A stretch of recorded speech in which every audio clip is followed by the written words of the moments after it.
Every runner has a story. What about you? What's your story? Running isn't easy. We've all overcome struggles to get to where we are. Maybe you're struggling now. What is it that stands in your way of reaching your full potential as a runner? And are you willing to do what it takes to get there? If you're not sure, listen to this story about how this runner overcame an obstacle that seemed absolutely impossible. And remember, if they can do it, you can do it too. What are your running goals? Do you need help recovering from a running injury? Do you need help developing a training plan? Maybe you've never ran before and you just want to get started. Let us help you reach that big goal of yours. Here at Body Smart, we help runners maximize their performance and stay on the road. To learn more, ask questions, or to set up your first free appointment, go to bodysmartutah.com or call us at 801-479-4471.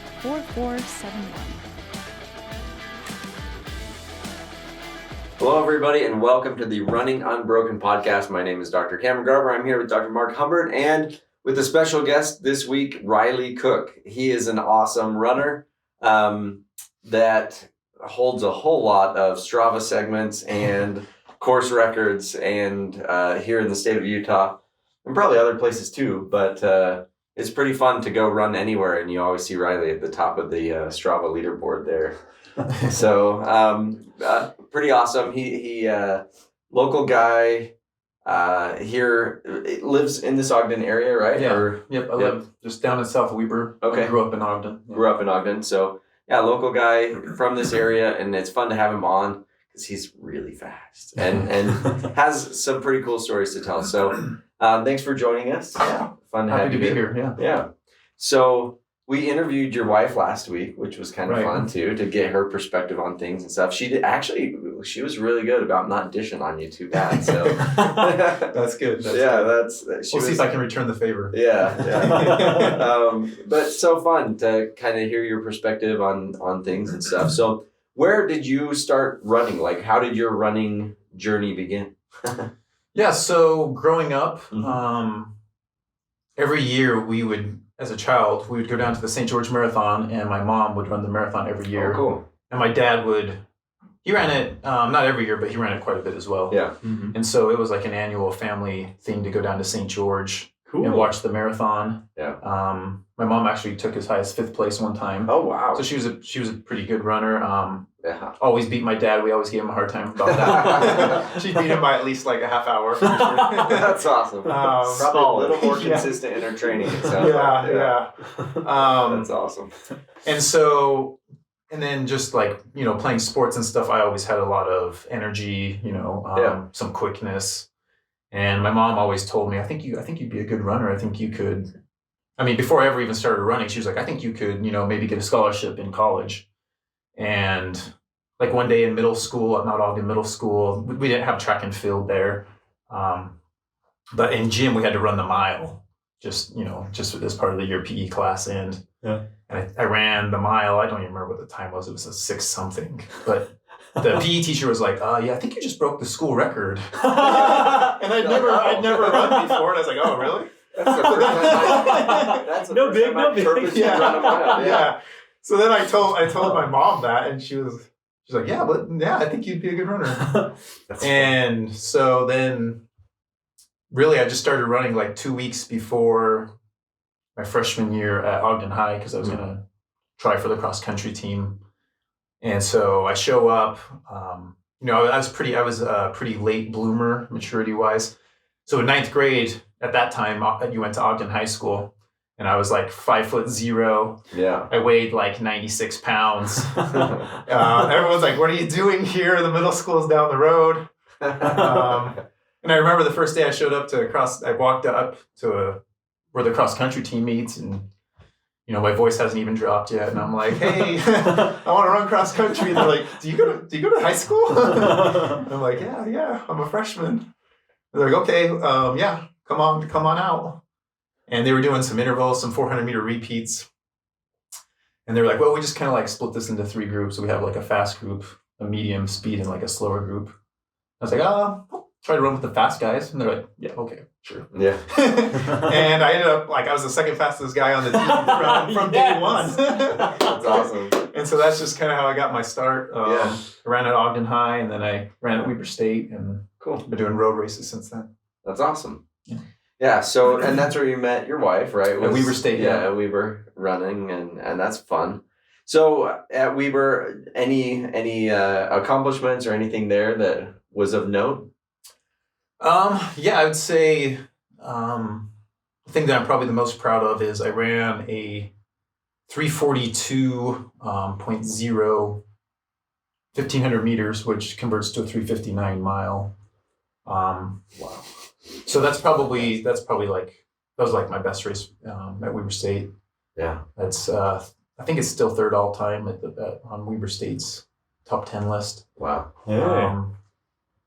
At the time, when I left Weber State, I was on the top 10 list for 4 different events, but I think I might only be on there for 2 now. Yeah.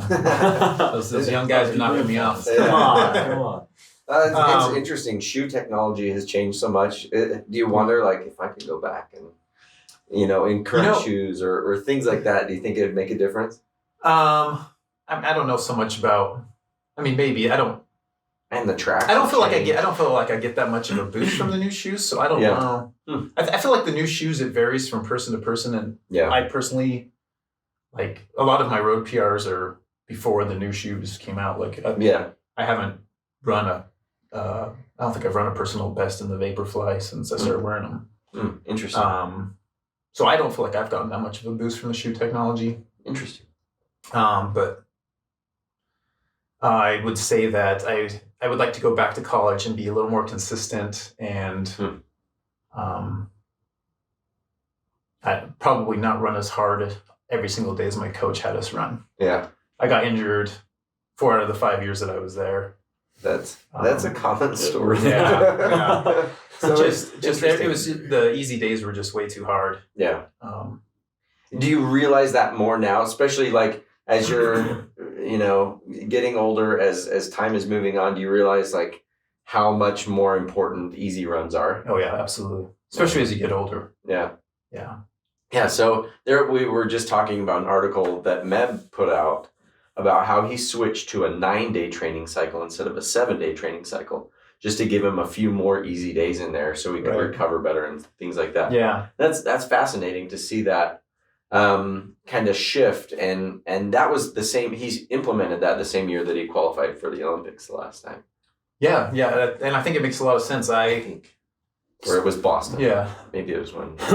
So in college, it was like Monday, run 10 miles at 6-minute pace. And then it was like Tuesday, do 15 by 1,000 meters. Wednesday, run 10 miles at 6-minute pace. Yeah. Thursday, do 8 by a mile. And then like Friday, run like 8 miles at 6-minute pace. And then Saturday, run 15 miles at 6-minute pace or faster. So it was just like every day you're just yeah. It's a bit of a war of attrition. And so, let's see who survives. Yeah, exactly. But that was kind of pounded into me mentally. So then after college, I was still trying to do like 3 hard workouts a week. I was trying to keep my easy runs faster. Yeah. And I did that. So I think I graduated in 2006. Okay. And then I tried to keep that 3 hard workouts a week in place until probably like 2015. And then I switched to just 2 hard workouts a week. And that's when I started really winning races, winning marathons, and getting PRs. Most of my best races are since I made that change to 2 hard workouts a week instead of 3, and easy days always very easy. Very easy. Yeah, and that it's interesting. So I try to describe that to people as like when you go fast, you'll just have more gas in the tank. Right. If you're going hard every day, you just don't have it. So then your speed workouts aren't very quality either. Right. And so that's a hard thing for people to wrap their mind around, because intuitively you think, if I just run a little faster every day, I'll get better and better and better. Yep. But yeah, you're kind of starting out at only 80% recovered instead of, fully recovered before your next run. Right. The physiological adaptations don't have time to take place if you're going hard again soon after. You want to make sure that you get the full adaptation from the hard workout. That last workout, yeah. Right. So I call it like slowing down to speed up, right? Yeah. It's a great way to put it. Yeah. I've heard another person say it's like, if you're trying to run hard several days in a row, it's like you're putting in the work, they're giving you the check, but you're never depositing the check. You're never cashing the check. Yeah. So you just have all these undeposited checks. Yeah, I like that a lot. It seems like people think that like all the adaptations and all the getting better is occurring during the run when it's recovery, right? Like that's what our body builds in. When you're sleeping and yeah, exactly. Yeah. There you go. Yeah, it's interesting how that's hard for people to wrap their mind around. Because I think intuitively you think that though, like if I just keep pushing, right, my body will have to get better. And fortunately and unfortunately, that works for a little while. Like if you go from couch to 5K or whatever, running a little bit faster every day does work for a while when you start to get in shape. Yeah. But you see runners that plateau and are the same paces for 10 years and then they start to slow down as they get older. Yeah. And it's like, well, that's probably more that you're training than anything. And then when they decide like, oh, I want to go qualify for Boston and they start running harder or training more, that's when they get injured and things like that. So that's interesting that you learned that. Did you have many injuries after college then, kind of that until 2015 timeframe? Nothing. I mean, I had like a knee surgery, which was the thing that actually after that was when I started. So that was I had a knee surgery in 2014. Okay. Mm-hmm. But I would get like some knee pains or like, I'd get pains that would little niggles. that I would have to take a few weeks off at a time. Yeah. Because I was trying to run so hard, which now I very rarely do I get those. Mm-hmm. That's awesome. It's interesting to see how that shift.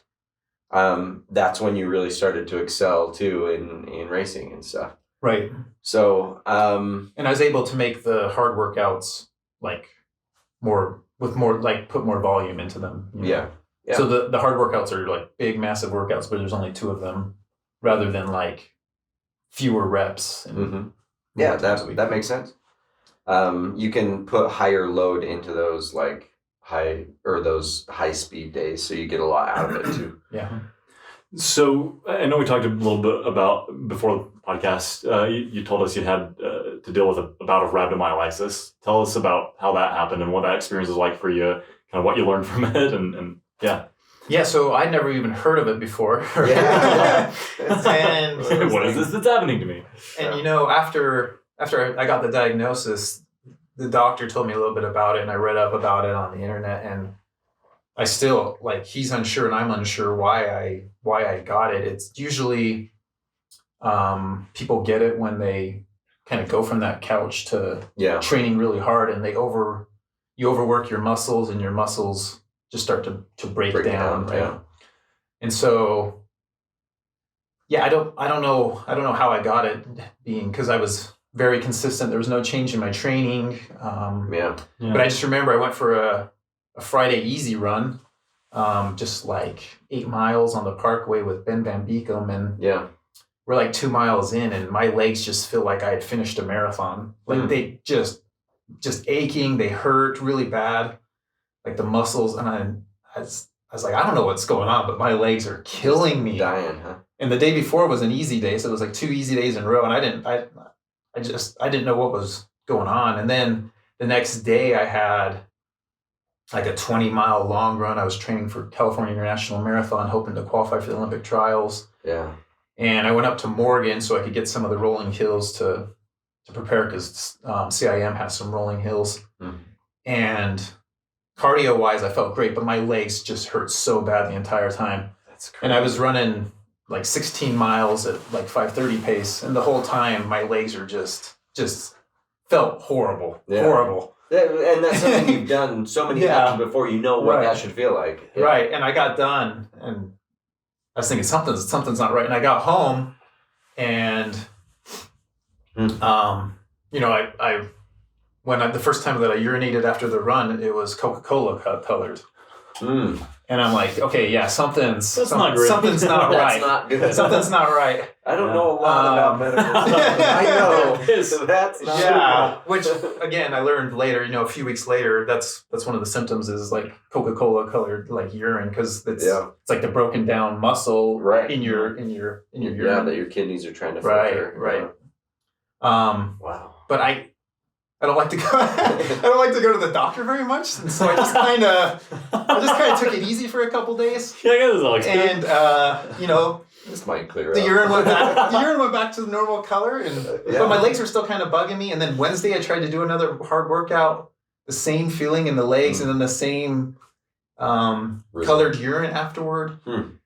And I kept trying to do this for like 2 weeks. Kept trying to do my hard workouts, and the same thing kept occurring. But I kept getting worse and worse. Yeah. And my runs were getting slower and slower. My legs were hurting more and more.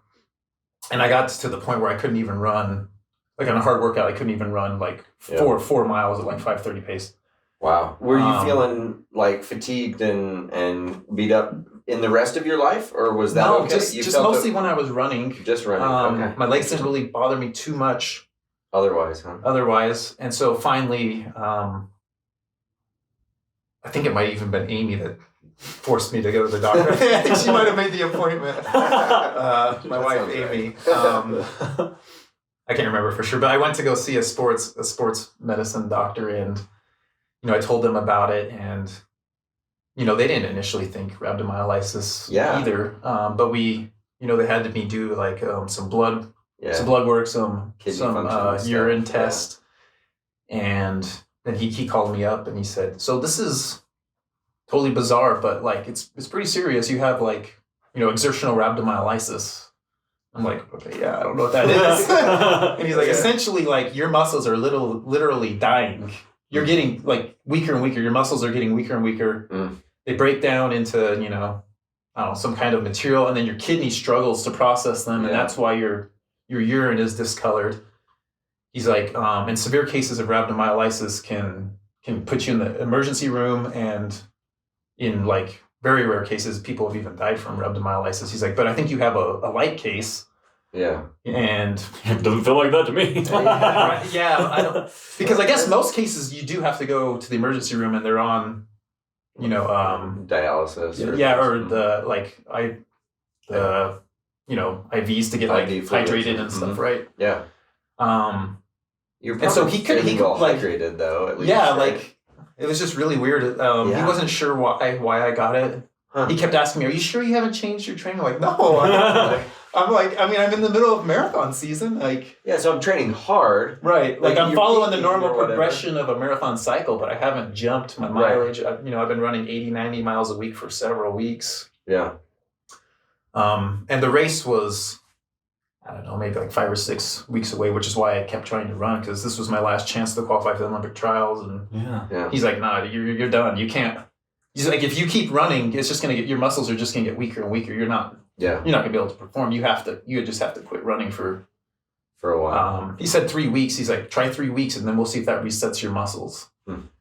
So I took 3 weeks completely off. At 3 weeks, 5 or 6 weeks out, that's like critical time. Right. So I pulled out of the race. I wasn't gonna do it.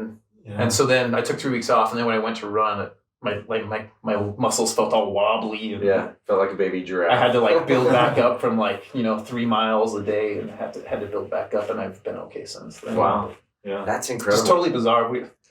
Nobody knows why. Nobody still really knows. Usually endurance runners don't get it. Usually it's like CrossFit, like they're too many push-ups or spin classes. It's right. Just people completely overdoing it, but that's wild. Yeah, it's really weird. When you first got the diagnosis and when he first started talking to you, were you thinking like, I'm done forever? Or did he tell you like no more running? Or just right at first I was, because he was like, it's pretty serious. And I was like, oh, he was like, it's pretty serious. You're not gonna be able to run. But then, after we talked a little bit more, he's like, for 3 weeks. I'm like, okay, for 3 weeks. Because he'd also said like, in some cases people have died from it. And I was like, whoa, Right. Just trying to help you feel the seriousness right, of it. Right. But, oh, man. Yeah. And he said that, once you get it, you're more likely to get it again. So just be on the lookout for it. But I've been okay since then. Wow, that's crazy. what was that like then to, you're a couple weeks out for the international qualifiers? Like, what was that like to have to kind of grapple with that and be like, okay, I'm out? Yeah, it was pretty disheartening. I had tried earlier that year at Boston to qualify for the trials, and I missed it by 80 seconds. I just got really dehydrated, and the last 4 miles. It's a tough course. At Boston, yeah. It's a tough course. I was in the elite field, and so I thought I would have people to run with, and I ran solo the entire time. Like, there was nobody, like the pros were way up in front of me, and I don't know. There was just nobody. There was other elite guys behind me, and some elite guys in front of it. Nobody was trying to run 2:18, 2:19 apparently, except for me. So it was hard to pace yourself with somebody else. And things like that. I mean, it was very light headwind, and it was a little bit warm. Yeah. And it's just so much easier to do that if you're running with other people. Yeah. Was that 19? It was 2009. Yeah, the last time that they haven't had it since. Yeah, they haven't had it since then. Yeah, I was trying to think. I'm trying to remember if that's the year. I mean, I passed some guys along the way, but... Yeah. Is that the year that it rained, like, right after it ended? It was raining right before. It was pouring. Pouring rain right before. And then, the weather forecast kept changing. The weather forecast kept changing. We thought it was going to be super, super cold and wind and, like, windy and rainy. Right. And then, like, the day before, like, it poured in the morning, so it was, like, really humid. But then, all of a sudden, it got, like... It stopped raining, and it was, like, 60 degrees. Yeah, my wife ran it. Which coming off of winter training in Utah was... with the humidity, it was pretty warm. So every aid station, I was pouring water on my head to stay cool and stuff. But just those last 4 miles, I got a little bit dehydrated, and I lost 15, 20 seconds a mile, and just... Yeah, that's tough. Just couldn't quite hold on the last 4. Yeah, there's something about that course. The rollers, kind of like you were talking about, like the rollers at Boston are just, it's hard to get into that groove. Hard to really set that pace as honestly, they were worse than I thought they would be. Yeah. I didn't think they would be that. I didn't think that they would be that bad. I'm always surprised. People typically don't get their best times at Boston. Yeah. So my wife has run it twice, and both times those are the only 2 marathons she's run where she hasn't qualified for Boston. We're at Boston. So kind of crazy. It's just tougher. Having run it now, I wouldn't.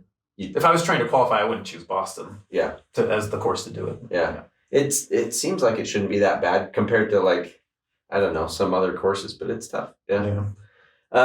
Interesting. So it's so fascinating to see that journey and to see you come back from that even, and you've had some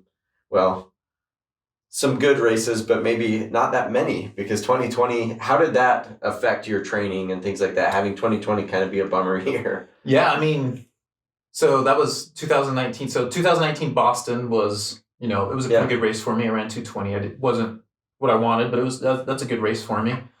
I was 29th at Boston. Pretty good. They moved up to 28th because they caught one doper. But then a few months after, then I ran Ogden 3 weeks after that, and I won the Ogden Marathon in a kick finish with a Kenyan runner. That's awesome. But really, that was like, I haven't really done anything big since then because maybe two months after Ogden, I fractured one of my vertebrae jumping on the trampoline with my children. Yeah. So I couldn't run for like 8 weeks, 6 weeks. So I was doing a lot of hiking, like I was doing strenuous hiking to try to stay in shape. But to decrease the impact. Yeah. Yeah. Wow. Yeah. I forgot about that. Yeah. Right. So then as soon as I got recovered, I got recovered from that back injury. Yeah. Started to get in shape again. And then the rhabdomyolysis. I got the rhabdomyolysis, right? Yeah. So then I didn't do any races for a little bit after that because I had to build my muscles back up, and then the coronavirus hit. Yeah. Bam, bam, bam. So yeah, I really haven't done much since 2019. Oh, that's interesting. Yeah, I guess. Yeah, there hasn't really been a race. Have you done any virtual races, or doesn't really? I just did the Salt Lake Winter Okay. One, yeah. Interesting. Yeah, I guess But that is crazy. That timeline is wild. I forgot about your back injury too. Was that a scary thing for you, or not too bad? oh man, like when it happened, I knew I did something terrible. Really? Yeah, I was. Really? Yeah, I was like, oh man, I've done something really, really bad. Huh. It hurt. Huh. Yeah, it hurt pretty bad. And so, I mean, you use your back for everything, right. Yeah. So was that one of those things where it's like, I guess I should go see the doctor on this one, or did you wait a while? I waited too? a week. I waited a Okay. week. It's bad. I tried to run. Yeah. That's awesome. Yeah. Yeah, it's hard when you like. I'm kind of the same way. Like I'll be fine. Like this, I'll get better from this. I prefer not to go to the doctor if I can help it. But yeah, there's definitely some times where it's like I don't know what's going on here. Yeah. Part of it is I feel like some, not all injuries or illnesses, but some of them, depending on your conscious approach to them, like how you mentally approach them, Mm-hmm. you can heal maybe faster, or it doesn't end up being quite as bad if you Right. mentally, I don't want to say don't acknowledge it, but think that, it's going to be okay. Right. So usually I kind of try that approach Yeah. first. I honestly, And if it doesn't work, then I go see the doctor. yeah. But I feel like if you give too much thought to some of these niggles and injuries, that maybe your subconscious is like, oh, maybe he's right. Maybe this is a big deal. Maybe this does hurt. Right. No, we tend to blow it up in our heads. There's actually a fair amount of science to that what we kind of, they call it perseverate, that you kind of focus on and can't get over. Like if that keeps running in your mind over and over again, you blow it up to be bigger. Right. And so like a little niggle, if you're thinking about it the whole time you're running, then you start changing your running form and Mhm. all of a sudden it does turn into something bigger. Right. And I agree with you. If you just kind of have this positive mindset of like, yeah, this is just part of running and I can keep moving. Yeah. As long as it's not getting worse, it's stable. Like most of the time we get over it quick. Yeah. Like if I twist my or twist my ankle on a trail run, I try not to acknowledge it. Yeah, just keep Guys, are you okay? Yep, I'm fine. Let's keep running. I just try not to acknowledge injuries or niggles unless I have to, because I feel like, I don't know. Yeah. Mentally, you can kind of help them heal. I 100% agree. And the more we tend to baby an injury, actually the worse it gets or the longer it takes to heal it. I've found that movement really is the best way. So like an ankle sprain, what I tell people is like, go like walk on your treadmill or run, like go on a run. And they're like, what? I just sprained my ankle. I can barely walk on it. I'm like, I know, but the best thing is to get all that fluid out of there by moving it. Get some blood flowing. Get the blood flow going. And like the more you do that, the more it's going to heal, because you're telling it basically like, I need you to get better. If we tell it, I need you to get better by putting it in a boot and resting it, like everything gets weaker and it gets better weaker instead of gets better stronger. Yeah, that makes sense. Yeah. And so like that whole idea of resting to heal is not, I don't think it's very helpful and winds up being very counterproductive, especially if you want to get back to training. Right. And so I think that message honestly is a powerful one. We call this the running unbroken. You've literally been broken. And then your muscles are breaking down, but you've been able to keep running, and that's huge. And most of that really is this mentality of just being willing to keep going and keep pushing through those things, and then it pays off. Right. Yeah. And I think the more you come back from an injury, the more more experience you have, the more resilient you become. Right? Yeah. Yeah. You build mental toughness and other things. Yeah. So are you pretty bummed that Ogden didn't go this year? That's like your home course, right? Yeah. So yeah, they just sent me my virtual kit in the mail. I'm bummed. We love the Ogden Marathon for our business. It really helps. So I was pretty bummed too. But so what's next on the docket for you then? Well, they are holding Utah Valley, so I signed up for the Utah Valley Marathon. A couple of weeks, right? Yeah. It's I think the first weekend in June. Mm-hmm. Yeah. I got some work to do, but coming up. Yeah. Should get there. Yeah. Awesome. Yeah. Hopefully. So I'd be interested to know, last time when we had Amy in here, she was just talking about some of the ways that you helped her, right? When she had a race that was less than stellar, or, didn't perform quite as well as she wanted to, just like that relationship with you helping her. I'd be interested to know like how that relationship has helped you, how she's helped support you and affected your running and things like that. Yeah. Well, I'd say the number one thing is just her being a marathon runner herself, she understands the time commitment that I want to put into running. Yeah. So, she's never said no when I say I want to go for, I'm going to go for a second run today. Yeah. And she's, we got dinner going on, or the kids might have homework or whatever. She's never said no, right? Like, she always helps me to fit that in, and I've never told her no. Like, we help each other fit in the training that we want to do, and I feel like we do that pretty well. And we're also able to keep our kids the main priority,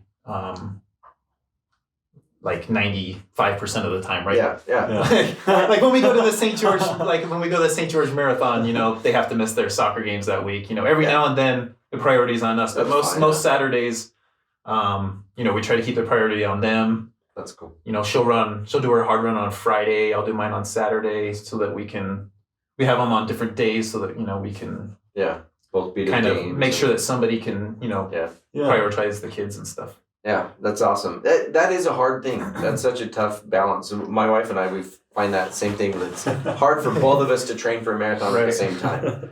And it just takes a huge time commitment and things. So that's awesome that you guys have found a way, and that commitment to both training for it. That's awesome. Yeah. It's just nice to be married to somebody that understands, like, the drive. Yeah. The time commitment. It's a big time commitment, right? And I could see how maybe some people might be like, why are you spending so much time doing this? But she understands it 100%. Right. She wants to do it herself, right? So that's awesome. Yeah, that it is quite the time commitment. How do you fit that in with work and all those things? Like, what do you do for work? So I work at Hill Air Force Base. I'm a cost estimator. Oh, cool. Been working from home since the pandemic hit. Which actually makes it easier. I don't have to get up quite as early, but because I don't have to drive on to base. But I always get my run done early, 5:15, 5:30 in the morning. Yeah. Just because, again, things can come up during the day. Really easy to put it on the back burner. Yeah. That's another change that I made in the mid 2000, right around 2013, 14, is I changed from an evening runner to a morning runner. Mm-hmm. And I've been able to be perfectly consistent, instead of, like, you get up at 5 a.m. nothing comes up that stops you from running, right? Yeah. But if you're running in the evening and you're like, okay, I plan on going 12 miles, well, maybe something comes up. Oh, well, maybe I only get 9 in, or, maybe I don't get the run in, or, you don't get as much in, or you don't get it in. Right. It just seems like a lot of stuff can interfere with it when you're trying to be an evening runner. So I always get it done in the morning. And then I try to, when I'm training for marathons, I try to get in just a short double 3 times a week if I can. But it's not like the end of the world if I don't. Yeah, that's awesome. Yeah, it's that total volume of training. It's so important for being able to compete at that level. But it's hard to fit it in. Yeah. I guess planning that out and stuff. How do you plan your workouts? How do you structure that? I know you have a coach, right? Yeah. But how do you work together with him to work that all out? So, my coach lives in Ireland, so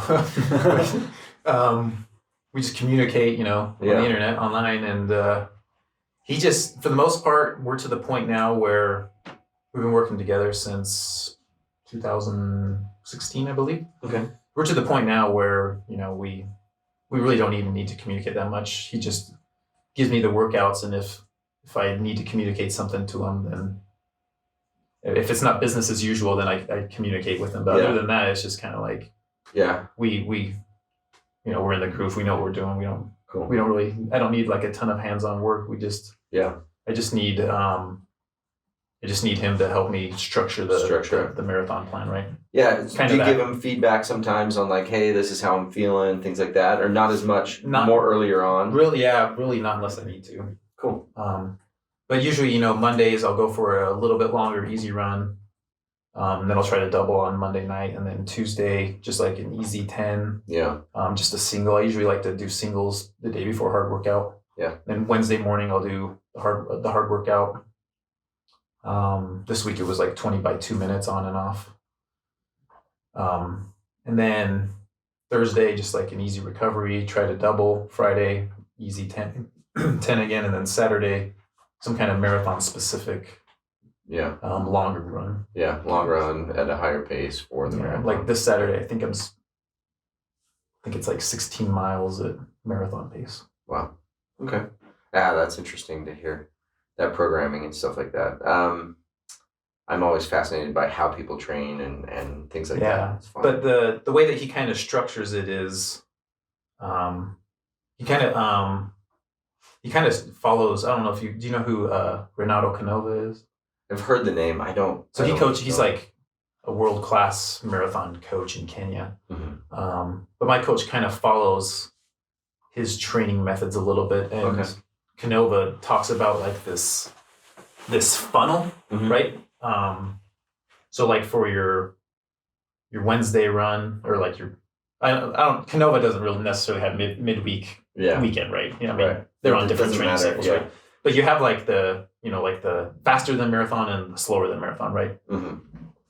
And so like my coach will give us like 8 by a mile, a little bit faster than marathon pace, but your rest in between is like 40 seconds slower than marathon pace. So it's pretty fast rest. Yeah.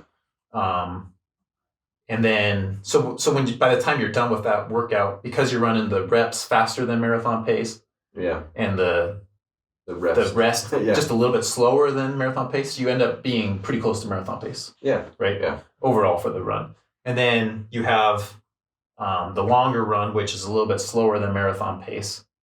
And you'll start at like 12 and you'll lengthen that out to like 18, right? And then here you'll start at like 8 by a mile, and then you'll go to like 8 by 2K, 7 by 3K, 6 by 4K, mm-hmm.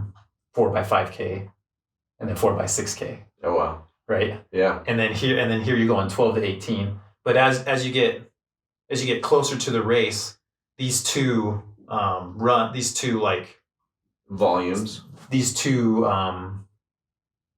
I don't know what to call them. You're on both sides of marathon pace, right? Yeah. They start to kind of converge, so that at the end of the marathon cycle, you're basically like right at marathon pace for both efforts. And so that's why it's called like a funnel, right? It's kind of like funneling in. Mm-hmm. So by the time you get to time to run the marathon, your body's just 100% locked into marathon pace. Yeah. It doesn't want to go any faster. It doesn't want to go any slower. It just wants to go marathon pace. Right. Like if you were to try to do some 400 meter repeats, they probably wouldn't go that well. Yeah. Right. Interesting. And if you try to run 20 miles at a 6-minute pace, you're going to want to go faster. It's just kind of locked into that pace. Interesting.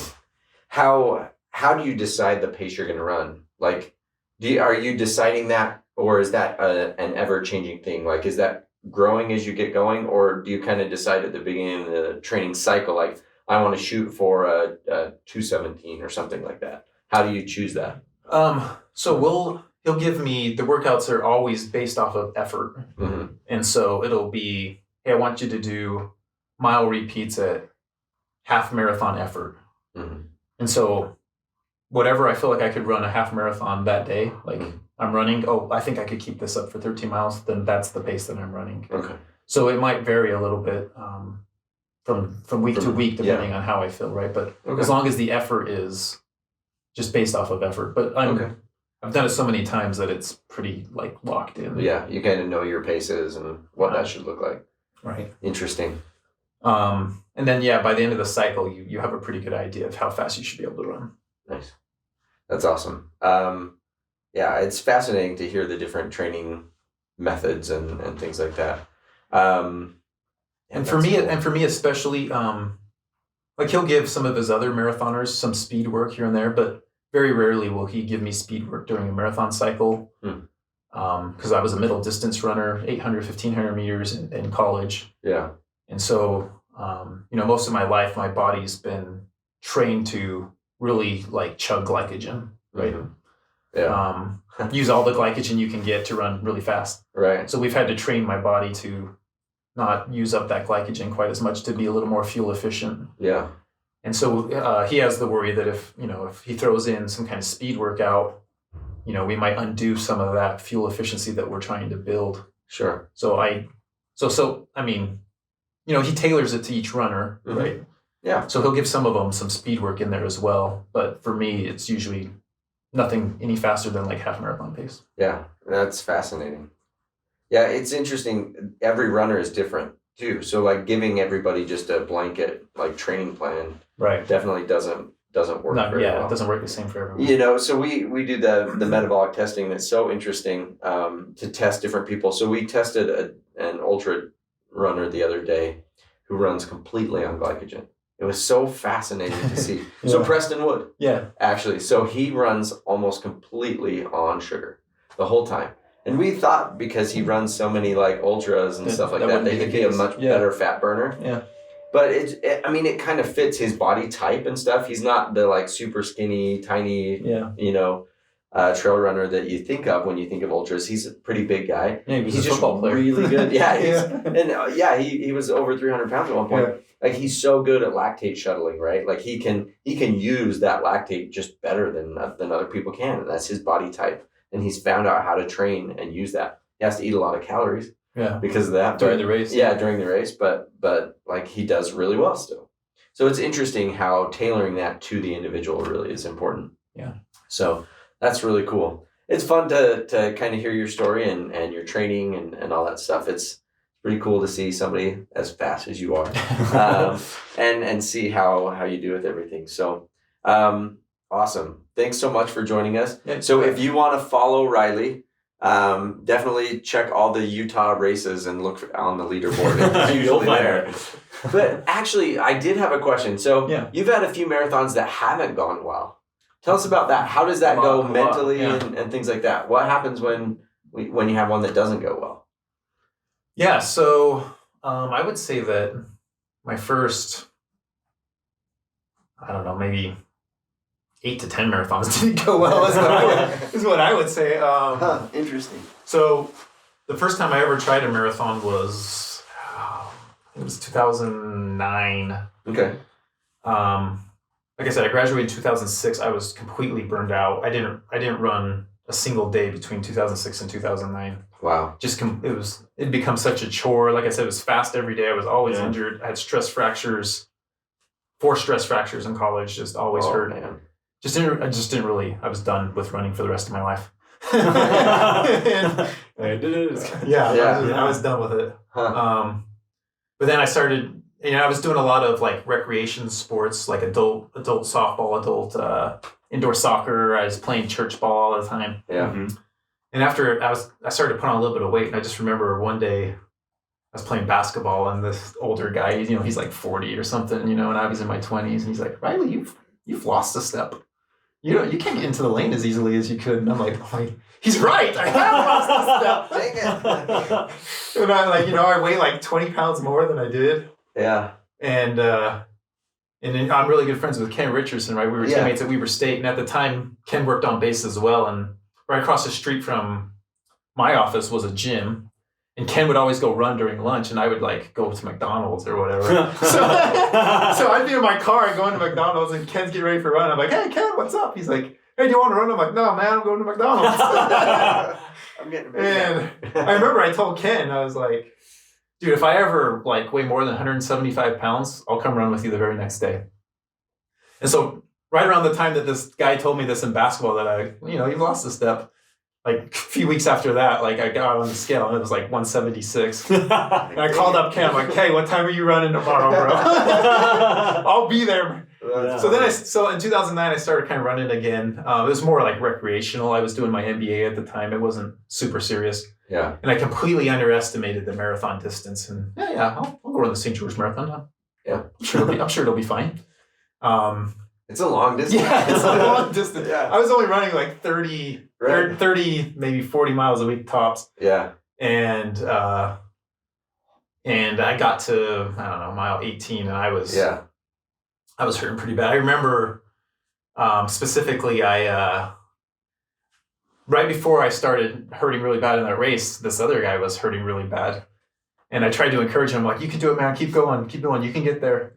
And then I started hurting really bad, and I started cramping like crazy, and like everything started to hurt.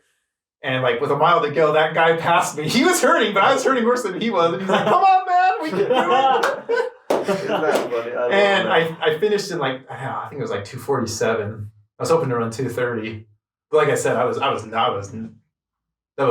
nowhere near prepared to run 2:30. And I was in the med tent with severe dehydration. And Amy came over. She's like, "Are you okay?" And I was like, "Oh, I have to run another marathon. I got to do it. And I got to beat this thing. This is ridiculous. This shouldn't have happened." That's awesome. So I was like, "All right, I'm gonna run a marathon, and I'm gonna do better because this is unacceptable." Yeah. But I got pretty busy with like school and stuff, and so I was still kind of off and on running until 2011. I finally finished up my MBA, and I tried to get it, seriously back into running again. And I signed up for the Ogden Marathon. And again, I wasn't anywhere prepared like I thought I was. And I was running a little bit more, maybe like 40 to 50 miles a week instead of 30 to 40. Yeah. And so I started running the Ogden Marathon, and I got to like mile 12, and I don't handle sugar at all. Just gut bomb. And I had never in my life had I ever taken gels or anything. I never needed them for other distances. And so, I took like some gels, and I threw up at like mile 14 going up the hill. Yeah. I was in third place. And then I got passed while I was throwing up. And then that's hard to recover. Yeah. And then I got to mile 18, and I threw up like 10 times. Like all the fluids I had in me were gone. Yeah, that's tough. So then coming down the canyon, I started cramping really, really bad. Yeah, because you're so dehydrated at that point. So I stopped, asked a spectator for their phone, and I called my wife. She didn't answer, so I called my mom. I was like, "Hey, Mom, it's me. It's Riley." She's like, "What are you doing? You're supposed to be running a marathon." I'm like, "Yeah, I'm not going to make it. I need you guys to pick me up at the mouth of the canyon." And she's like, "Okay, where are you at?" I'm like, "It's going to take me a while to get down there. I'm in bad shape." So I just kind of like walked, stopping, trying to like massage out my calf cramps and stuff. Oh, man. I got to the mouth of the canyon, and Amy was there with Ken, and my legs really started to seize up, and I like lay down on the concrete, and Ken was like massaging my legs, and I was like, "I gotta run another marathon." Marathons are weird that way. Yeah. Same thing. I will do this. I crossed the finish line thinking like, why does anybody do this? Yeah. This is brutal. Chugged the chocolate milk and was like, okay, yeah, I'll do that again. Yeah, So then the next attempt was, I think, 2012. Yeah. I tried to run Utah Valley, and that day they had a reverse canyon wind where it was like 20 miles an hour. Oh, blowing up the canyon. Whoa.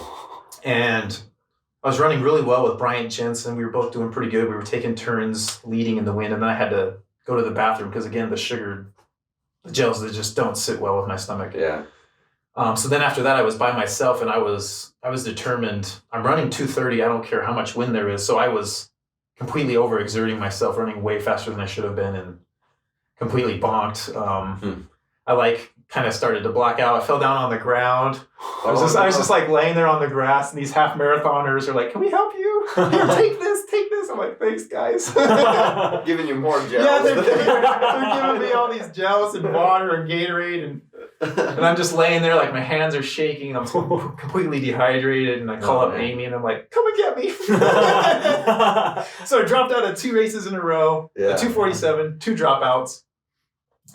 And then I tried again, 2013. Well, 2012 I ran St. George, and that one went somewhat well. I think I ran 2:29. I was like ninth place. I had to go to the bathroom 3 times because of the gels and stuff. Yeah. So then, Then 2013 I ran the Phoenix Marathon. It went a little bit better.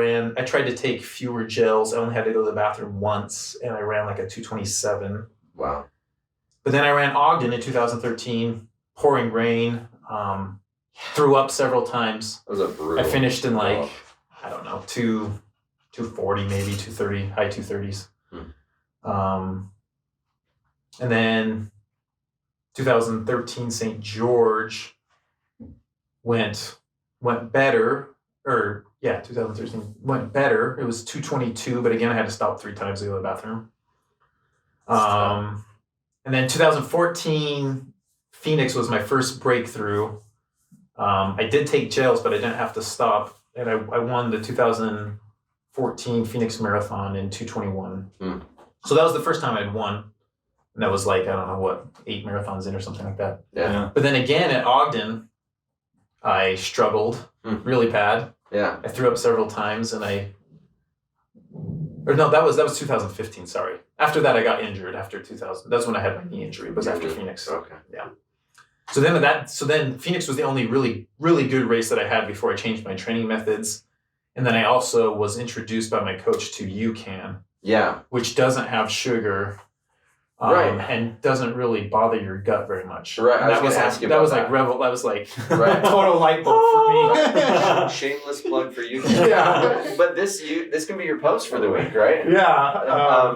Yeah. So how did you discover it? I get your coach introduced you. My coach told me to try it because he was like, because I was training for. This was 2016. I had another bad marathon, Ogden Marathon in 2015.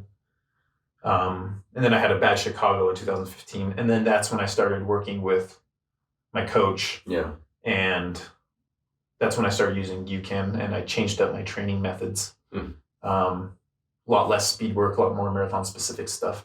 So it was like 3 different factors all changed all at once, but they really like came together to gel. Yeah. But we were approaching Ogden 2016.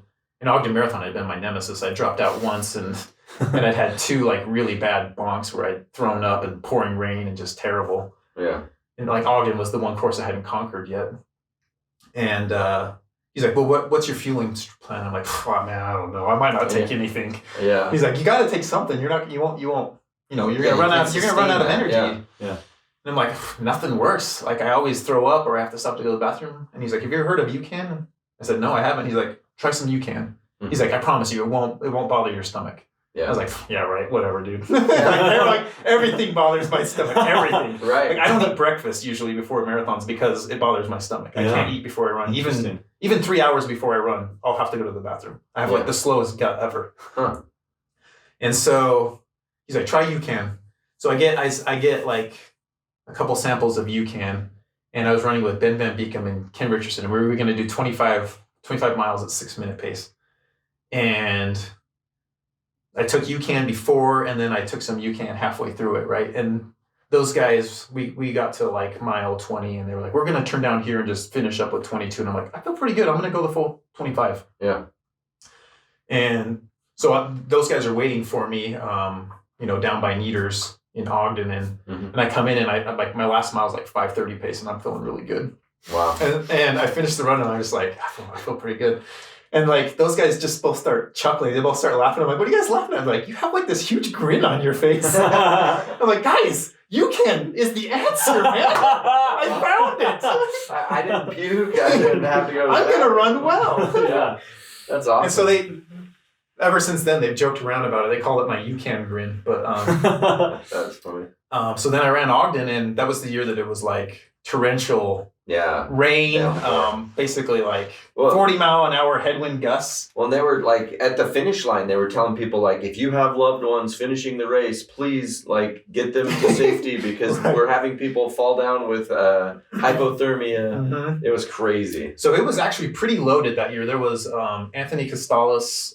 He lives in Salt Lake. He does trail running now, but he's run 2:13 at California National. Oh, wow. Really, really great runner. Yeah, that's fast. Bryant Jensen, who had won, at the time he had the course record at St. George, and he'd won Ogden a few times. Wow.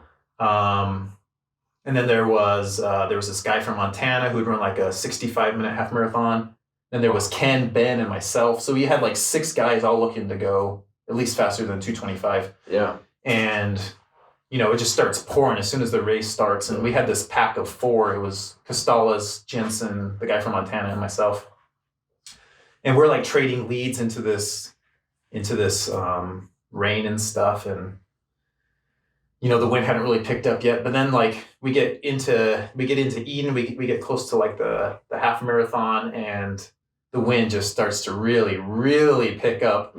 And we get to the half marathon, and Costales is gone. I don't know. All of a sudden, he's just not there anymore.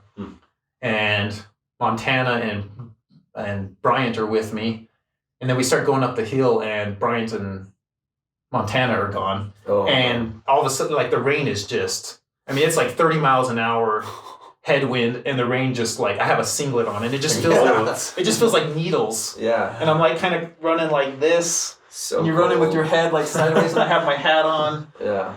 And I'm just like, I don't care how bad this weather is. I'm going to beat the Ogden Marathon. Yeah. Like, it's kicked my butt 3 times. I'm going to kick its butt. And I get to the next aid station. My hand's so cold that I go to grab like the water, and like I go to squeeze my hand, and I can't move my finger, so it just like drops straight You just down. slap it out of their hand. And I didn't even take water the rest of the race because my hand was so cold I couldn't grasp a Oh cup. my gosh. Wow. The next aid station after that was right before the dam, right before the canyon. Yeah. And it looked like the apocalypse. Like, like the cups were blown everywhere, the tables were blown over, all the volunteers were in their cars. And like this guy unrolls his window like this much. He's like, "Do you need anything?" And I'm like, "No, just stay in your car. We're good." Survive this. Yeah. And so like, Oh my God. there's waves. There's waves there on the water because the wind is so Oh my bad. They're on goodness. Pine View. Wow.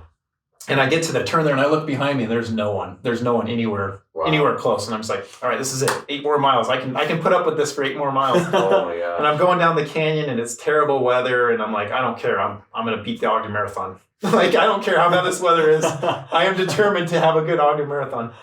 And one of my other buddies, Dave, the year before, he took 4th at the Ogden Marathon, and he passed me at mile 22 when I was throwing up over the side of the road. I didn't even see him. I didn't know that he had passed me. It was just kind of ironic because he was running up the canyon to cheer for us, and it was right at that same spot, right around mile 22, where he was cheering for me. That's so cool. And yeah, like totally different scenario, right? And he was like really, really pumped up. He's like, "Yeah, Ryan! Yeah, buddy!" And I was just like, I got a little emotional. I'm like, "Yeah, I'm doing it!" And it was like a really good boost. And then like, it was like, I came out of the canyon, and I went under there's like a tunnel that goes underneath by Rainbow Gardens there. Yeah. And it was like, the Ogden Marathon's like, all right, we give up, bro. Go ahead and win the race. And like the skies opened up, the sun came out, and the wind basically stopped. And the last 3 miles, I was able to run a pretty good pace. I passed my dad who's running the half marathon. I slapped him on the butt. I'm like, "Hey, Dad!" That's awesome. And he's just like, "Yeah, right." That's awesome. And so he knew you were winning at Yeah, that point yep, too. That's yeah. cool. And so then like, I got to the finish line. I was just like really emotional because it was Oh yeah. such a hard race, and I finally like ran well at Ogden. Yeah. I was just like, yeah, like my finish line photos, like, I was like so pumped up, and so then I was kind of like excited to see how the race unfolded behind me, right? And I actually ran pretty well. I ran 2:25, which for that weather was Incredible. That's incredible. right. Like Yeah, I that's think, a great race. honestly, I think it would have been like 2:19 without that Well, weather. you finally got everything dialed in, Yeah, right? yeah. Like, yeah, it would have been a great race. Yeah, the UCAN worked perfectly. So I was expecting, like a battle behind me for second place, and I waited like 10 minutes, nobody come, and I'm like, whoa, what? Whoa. Like, what's Yeah. going on? And all of a sudden, like that Montana guy shows up like 12 minutes later, and I'm like, hey, what happened to everybody? He's like, I don't know. I think Costales dropped. I don't know what happened to Bryant. Wow. And so then we waited like another 10 minutes, and nobody's come in. And then all of a sudden, like this kid that just graduated from high school, his name's Harrison Godfrey. Okay. He just graduated from Ogden High. Yeah. He came in, and he finishes in 3rd place. He's like, Riley, what place am I? I'm like 3rd. He's like, oh, I took 3rd. He's like, yeah, man. Are you serious? I'm like, yeah. You took 3rd. Well done. Way to battle. And it then out. like, So cool, like yeah. 60 seconds after that, Ken came in, and Ken was like 4th. I'm like, yeah, 4th. He's like, oh man. And then Van Beekum and Bryant had dropped as well. So Costales, Van Beekum, and Bryant, all 3 of them Wow. had like hypothermia, like, Yeah. Wow. Oh, yeah. People were dropping. Yeah. At the end, I was waiting there for my wife with like blankets and stuff, and it was crazy. I It think was Ben nuts. and Bryant ended up in like the same like ambulance coming down or like medical car or whatever. Oh, It was brutal. It was like a race of attrition. yeah. Seriously. Wow. Way to battle it I'm out. probably the heaviest out of all of us, so I probably handled it a little bit Had better. a little more cushion or Yeah, I something. weigh a little bit more than those guys, so I was probably able to handle the cold a little bit better. Yeah. Yeah. So what I a finally way, won. though. So I finally won Ogden. That's awesome. Did that feel even better though? Like it was so hard. And, Yeah, like, yeah. I smacked you again. Like yeah. yeah. I really wanted the course record, but it was just undoable that day. Yeah. Oh. And then I won St. George that same year. Yeah. So that's kind of like when I've been really pretty consistent since then. My bad races are now like 223 instead of like 240 or 235. Yeah. When you win St. George too, you get to go run in Japan, right? Yeah. Yep. Yeah, that's cool. Yeah, How was that fun. experience? It was cool. I've only won I'm the only person that can say this. I've only won St. George once, but I've won the Japan half marathon twice. Wow. Because when I took second place at St. George, the first place runner John Cotter didn't accept the trip to Japan, so I got to go. Oh, cool. So that's probably something that may not be repeated. Yeah. To win the Japan race more than the St. George race. Yeah. So you won that in Japan. Yeah. So you have the choice to run the half marathon or the marathon. Yeah. And I chose to run the half marathon both times. It's the weather is really sporadic, but both times I ran it was hot and humid. Yeah. And you've traveled, like 24 hours almost, right? And you're out sightseeing, so your legs are tired, and running a marathon just didn't sound good. Yeah. And neither one of them were very fast times, and both of them were kick finishes, where I had to outkick the Japanese runner. That's cool. But yeah, they were both just kind of like run to win, don't worry about time, because there's so many different things working against you. Right. Well, it's hard to train for in Utah. Yeah, and it's like 4 weeks after St. George, right? Yeah. That's a pretty quick turnaround. That's cool. That's a fun story. I'm glad you shared that. Yeah. So I'm glad I remember. So several failures before success. Yeah. And how did you? I mean, I know you're just. I think just like I've got to get this, but I think going from like I'm burned out of running, right? Like I'm probably not gonna run for the rest of my life, and then like you get into running, and then you're like you just keep like kind of failure after failure or bonking. Yeah. Like, what kept you going? What kept you like motivated to like to be where you are now? Like really doing awesome and having like we're talking about set those course records. You won so many races. Like that's so cool. Well, I would say that I mask it quite well, but I might be the most competitive person you've ever met. I cannot stand obviously nobody likes to lose, but I can't stand losing when I feel like I could have done better. Mm-hmm. Yeah. Like to me, there's no worse feeling than losing and being like, I didn't put in the training that I should have, or I didn't do my nutrition. I did something wrong. Yeah. It just eats at me. Just absolutely eats at me. Like if I do everything right and I lose, I can accept that. I mean, I still don't like it, but I can accept it, right? Yeah. And I'm like, I did everything right. That person's just outclassed me, right? Yeah. But if I get beat and I maybe shouldn't have, or I feel like I shouldn't have, it just eats at me. Yeah. And so all those failures, I'm like, I know I can run a good marathon. I just got to figure it out, right? Yeah. And so it just eats at me. Like I couldn't leave it. I couldn't leave it. Couldn't leave it alone. I had to figure it out. Yeah. Yeah. That's awesome. That's so it paid off. Yeah, it did pay off. Yeah. So that drive, that competitive drive, that really is part of what gets you back out there every day and stuff like that too. Right? Yeah. Yeah. I mean, even during the pandemic, I'm doing workouts. I'm putting in my mileage because just in case a race shows up, I want to be ready because I'm extremely competitive. Yeah. So, and then, I'm almost 40 years old and pretty soon my body isn't going to let me run as fast, and I'm going to have to find a way to deal with that mentally. It's going to be hard for me. Yeah. Definitely. Yeah. Yeah. Well, you'll still be fast. It is. That's hard when you see like, well, once upon a time I could have kicked that guy's butt, but now he's winning. Yeah. That's hard. I'm sure. Yeah. I love what you said there though. Like, you stay prepared, so in case you want to do something, you can. Like that's such a huge thing that we talk about all the time here, right? Like being able to live this type of lifestyle you want, so that when whatever comes up, right? You want to go on a hike, you want to run a marathon, you want to do any of these things that require a fit and healthy body, a body, like you can do it because you've established that lifestyle, you've put in the work, and you've kept that up. And so, I love that. And I mean, honestly, I fear it that at this. Like I said, I'm almost 40. I fear that if I take a long break off, it might be more difficult to get back in shape. Do your parents? I have it. I don't want to lose it. Yeah. My mom tries to run a little bit. She's had a lot of health things. Yeah. she actually got hit by a car running once and Oh my goodness. knocked her down, and the tire went over her ankle and it like broke her ankle. Oh my gosh. And then she's also got hit by a drunk driver once on her side of the car. Ouch. So her health isn't as good. She can't always run, but she's extremely active. Yeah. Good. Like my dad can barely. Now that they're both retired, she just wants to play pickleball all day long. And my dad's like, okay, maybe like 4 games, and then give me a break. She's like, okay, well then we can go golf.